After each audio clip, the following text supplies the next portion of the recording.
बड़ी खबर में सबसे पहले बात करेंगे बीजेपी की एक महत्वपूर्ण बैठक की। झारखंड में लोकसभा चुनाव को लेकर एनडीए ने सभी सीटों पर प्रत्याशियों की घोषणा कर दी। इसके तहत बीजेपी राज्य की 14 और आजसू 1 लोकसभा सीट पर चुनाव लड़ेगी।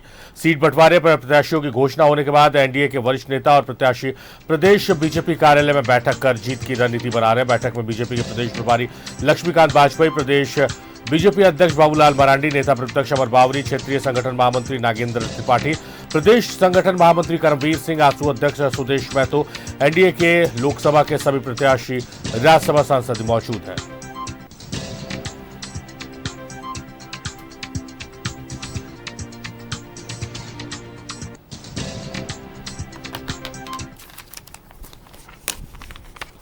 के पास में कोई मुद्दा नहीं है, वो मुद्दा विहीन है, इसलिए उनके पास कोई कैंडिडेट भी नहीं है। देखिए, मैंने जैसे कहा कि हम लोग लगातार जनता के बीच में रहे हैं और हमने काम किया है। आदरणीय मोदी जी के कार्य है, उन्होंने बहुत सारा कार्य किया है जनता के लिए, तो हम लोग उन्हीं के बल पर हम लोग निकलेंगे। और झारखंड मुक्ति मोर्चा ने वहाँ कोई कार्य नहीं किया है, जो वादे किए हैं वो वादा खिलाफी किया है, चाहे वो रोजगार का मामला हो, पलायन का मामला हो, क्षेत्र में उन्होंने कार्य नहीं किया, तो उनके पास कुछ बोलने के लिए नहीं है विपक्ष के पास में। बैठक तो भारतीय जनता पार्टी का हर बैठक महत्वपूर्ण होता है और देश हित में होता है, जनता के हित में होता है, इसलिए महत्वपूर्ण तो होना ही है।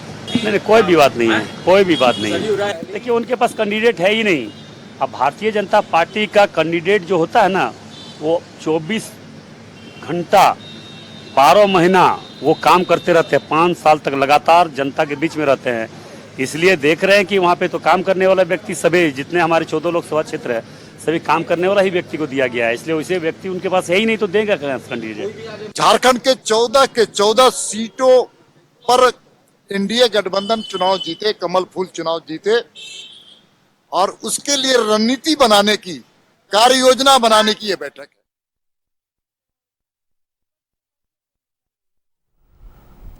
सीता सोरेन का बड़ा बयान, दुमका की जनता मुझे पहचानती, तीर कमान को नहीं।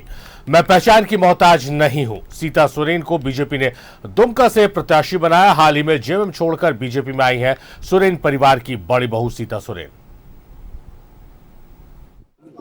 पहचान के मोहताज नहीं है, पब्लिक हमको पूरे तरह से पहचानती है और 3 टर्म के एमएलए रहे हैं और बहुत तरह का हमने विकास का काम किया है पूरे झारखंड में। हम तो पहचान के कोई मोहताज नहीं है और पूरे तरह से जीत हासिल करेंगे। देखिए, हमको पहचानते हैं तो कमल को भी पहचानते हैं। किसी तरह का परिवार को जैसे छोड़ने की प्रयास किया गया, ऐसा कोई बात है ही नहीं है। ये जो मेरा निर्णय था, ये मेरी व्यक्तिगत निर्णय था। देखिए, यकीन दिलाने की जरूरत नहीं है।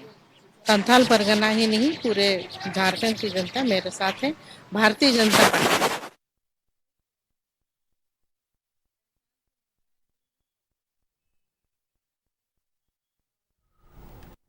तो बैठकों का दौर शुरू हो गया है और जैसा कि प्रत्याशियों की घोषणा में अव्वल रही एनडीए बीजेपी, वैसे बैठकों के दौर में भी अव्वल रही है बीजेपी। बीजेपी की महत्वपूर्ण बैठक है। लक्ष्मीकांत वाजपेयी, बाबूलाल मरांडी और तमाम जो प्रत्याशी है, राज्यसभा सांसद है, वो इस बैठक में मौजूद है।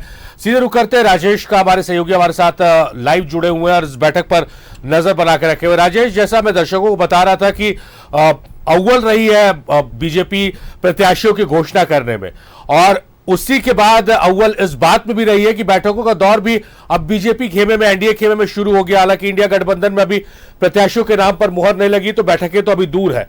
बहुत महत्वपूर्ण बैठक है। लक्ष्मीकांत वाजपेयी मौजूद है, बाबूलाल मरांडी, अमर बावरी और तमाम प्रत्याशी मौजूद है। किस रूप से आप इस बैठक को देखते हैं आगामी चुनाव के लिहाज से?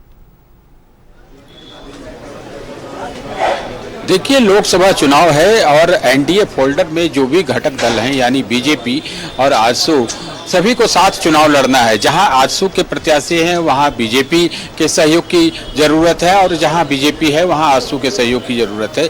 इसलिए एक परस्पर समन्वय बने, साथ में चुनाव प्रबंधन हो, प्रचार प्रसार का काम एक साथ हो। इन तमाम विषयों पर हम यहाँ पर बैठक में चर्चा हो रही है। चर्चा में प्रमुख नेता हैं जो कि आजसू के सुप्रीमो सुदेश महतो भी हैं और पार्टी बीजेपी उनके प्रदेश स्तर के जितने नेता हैं सभी लोग हैं। क्षेत्रीय संगठन महामंत्री हैं, इसके अलावा नेता प्रतिपक्ष हैं जो बीजेपी विधायक दल के नेता हैं।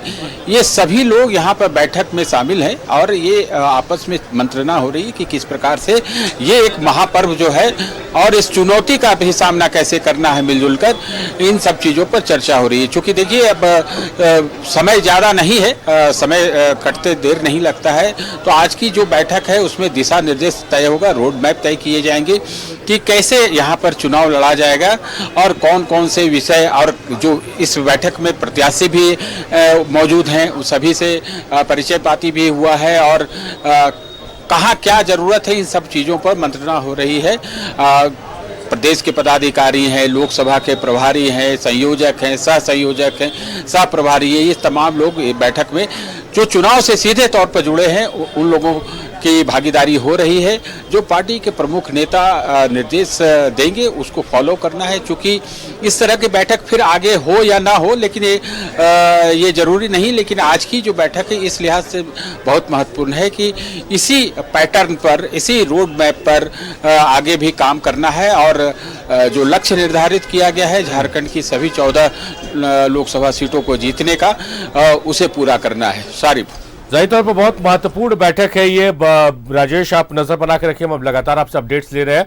राकेश हमारे सहयोगी हमारे साथ लाइव जुड़े रहे। राकेश, जो नए प्रत्याशी आए हैं जिन्होंने पाला बदला है, होता है जब चुनाव आते हैं तो पाला बदलने का दौर शुरू होता है, इस पार्टी से उस पार्टी, उस पार्टी से उस पार्टी में लोग जंप करते हैं, ये राजनीति का मिजाज कहलाता है। आज जो बैठक है बीजेपी की महत्वपूर्ण बैठक है, उसमें जो दो लोग हैं, दो कैंडिडेट्स हैं जो पाला बदल कर आए, एक जेएमएम से बीजेपी में गई हैं, दुमका से प्रत्याशी हैं, दूसरी कांग्रेस से बीजेपी में गई हैं जो चाईबासा से प्रत्याशी हैं। काफी हमलावर नजर आ रही है सत्ता पक्ष पर और किसी भी तरह के काम करने से इनकार कर दिया कि 4 सालों में किसी भी तरह का काम इस सरकार ने किया है। साथ ही साथ बड़ा बयान सीता सोरेन ने दिया कि सीता सोरेन मोहताज नहीं है तीर धनुष के पहचान की। अरे बिल्कुल, देखिए दोनों प्रत्याशी जो जिनका आप जिक्र कर रहे हैं, चाहे आप गीता कोड़ा की बात कर ले, चाहे आप सीता सोरेन की बात कर ले, तो दोनों प्रत्याशी कहीं ना कहीं बीजेपी में जाने के बाद बेहद कॉन्फिडेंट नज़र आ रही हैं। शुरू से लेकर अभी तक के अगर उनके बयानों को देखें तो उनके बयान में वो तल्खी है, उनके बयानों में वो कहीं ना कहीं कॉन्फिडेंट झलक रहा है सारिफ। और आज भी जब एनडीए की बैठक में वो पहुंची थी और मीडिया से जब वो मुखातिब हुई तो बेहद तल्खी भरे अंदाज में उन्होंने बयान दिया। ये कहा कि देखिए, अगर हम सीता सोरेन की बात करें तो उन्होंने साफ तौर पर कहा कि तीर धनुष जो है उसकी पहचान की मोहताज सीता सोरेन को नहीं है। सीता सोरेन का अपना एक जनाधार पूरे संथाल में है।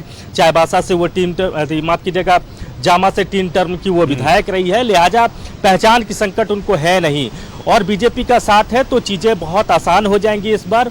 और उनको पूरा कॉन्फिडेंट है कि इस बार दुमका की जनता जो है वो कहीं ना कहीं सीता सोरेन को लेकर अपना प्यार दिखाएगी। सोरेन परिवार की वो बड़ी बहू है और इससे इनकार नहीं है दुमका की जनता को। दूसरी तरफ अगर आप गीता कोड़ा की बात करें तो गीता कोड़ा भी बेहद कॉन्फिडेंट नजर आई। सिंहभूम से पिछले बार की वो सांसद रही थी, 5 साल उन्होंने क्षेत्र में काम किया है।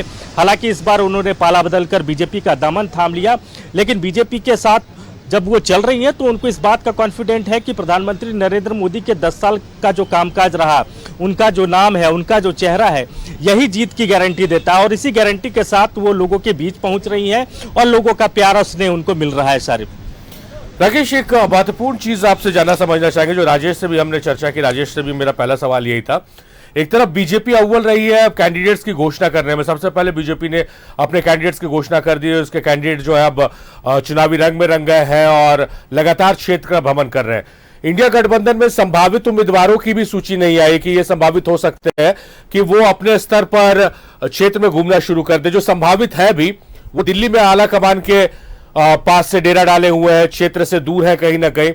तो कितना बड़ा खामियाजा आप राजनीति में देखते हैं जब चुनाव का वक्त हो और जो सबसे बड़ी आपकी विरोधी पार्टी है उसने कैंडिडेट्स के नाम की घोषणा कर दी है, वो क्षेत्र में घूमना शुरू कर दी है और आपकी तरफ से अभी शुरुआत भी नहीं हुई है। लगातार इस बात को लेकर चर्चा हो रही है और पार्टी के अंदर भी जो पार्टी के नेता है अब मुखर होकर इस बात को रख रहे हैं। सारिफ, कल ही आपने देखा होगा कांग्रेस के जो कार्यकारी अध्यक्ष है बंधु तिर्की, उन्होंने साफ तौर पर कहा कि देखिए अब देरी नहीं होनी चाहिए। यहाँ से अगर देरी होती है कैंडिडेट की घोषणा को लेकर तो उसका खामियाजा पार्टी को और महागठबंधन को भुगतना पड़ सकता है। तो इसको लेकर अब तेजी दिखाने की जरूरत है। और ये सच है कि देखिए स्ट्रैटेजी के मामले में, रणनीति के मामले में और चुनावी रणनीति के मामले में बीजेपी हमेशा अव्वल रहती है। बीजेपी को अगर आप देखें तो सालों भर चुनावी मूड में रहती है और उसी तरीके से आपने देखा होगा कि चाहे प्रत्याशियों का चयन का मामला हो, उनके घोषणा का विषय हो या फिर रणनीति बनाने की बात हो, बैठकों का दौर हो, तो हर चीज में बीजेपी कहीं ना कहीं आगे है। और आज जिस तरीके से एनडीए की बैठक हो रही है ये भी एक मैसेज देने के लिए काफी है कि देखिए आप अभी तक प्रत्याशियों की घोषणा नहीं किए हैं और हम चुनाव की रणनीति को लेकर बैठकों का दौर हमारे यहाँ जारी है। तो ये चिंता का विषय है सत्ता पक्ष के लिए, महागठबंधन के लिए, इंडिया अलायंस के लिए। अब इस पर देखना होगा। और जिस बात का आप जिक्र कर रहे हैं सारिफ कि जो भी संभावित चेहरे हैं वो ज्यादातर चेहरे मौजूदा वक्त में दिल्ली में मौजूद हैं, वहां वो लॉबी कर रहे हैं कि किसी तरीके से उनका कंफर्मेशन हो जाए, टिकट मिल जाए। तो क्षेत्र में उस तरह की उपस्थिति है नहीं।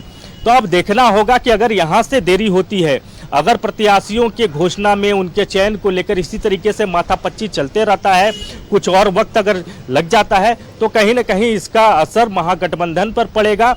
और जिस तरीके, क्योंकि लड़ाई कोई आसान नहीं है। आप महागठबंधन की जो लड़ाई है वो देश की सबसे बड़ी पार्टी से लड़ाई है, संगठनिक तौर पर सबसे मजबूत है बीजेपी। तो ऐसे में आपको अपने रणनीति को तैयार करना होगा, समय से पहले तैयार करना होगा। और मैदान चूंकि सज चुका है तो मैदान में जब तक आप उतरेंगे नहीं तब तक सामने वाले के ताकत का आपको अंदाजा नहीं होगा। तो इसीलिए बार बार अब कांग्रेस के अंदर हो या जेएमएम के अंदर हो, इस बात को लेकर अब छटपटाहट महसूस की जा रही है। उनके नेताओं किस तरह के बयान आ रहे हैं कि देखिए अब प्रत्याशियों के चयन को लेकर, उनके घोषणा को लेकर देरी नहीं करनी चाहिए। कहीं ना कहीं इसका खामियाजा चुनाव में देखने को मिल सकता है। राजेश करू करेंगे। राजेश, एक सवाल है, संक्षेप में आपसे जवाब चाहेंगे। आज की बैठक बहुत महत्वपूर्ण है और जब डुल्लू महतो इस बैठक में पहुंचे तो उनसे मीडिया कर्मियों ने सवाल भी किया जो धनबाद संसदीय क्षेत्र में चल रहा है। क्या वो मुद्दे भी इस बैठक में छाए रहेंगे?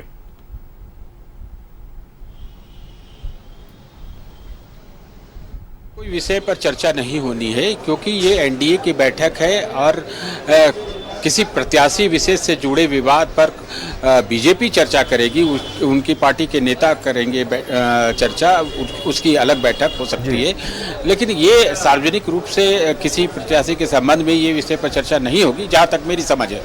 अब डुल्लू महतो के साथ जो विवाद है वो मैंने उनसे पूछा कि ये विवाद क्या अच्छा लग रहा है और एक गैंगस्टर की एंट्री इस लोकतंत्र के महापर्व में होती है किसी प्रत्याशी के पक्ष में, इसे किस रूप में देखते हैं। उन्होंने कहा कि इसकी जांच हो रही है, साफ तौर से उन्होंने कंडी काटने का प्रयास किया।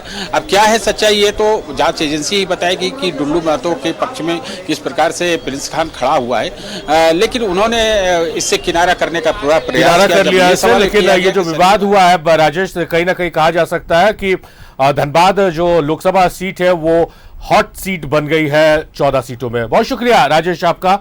राकेश, आपका भी बेहद शुक्रिया। आप महत्वपूर्ण जानकारियों के साथ चर्चा में जुड़े। दोनों ही सहयोगियों का बेहद शुक्रिया।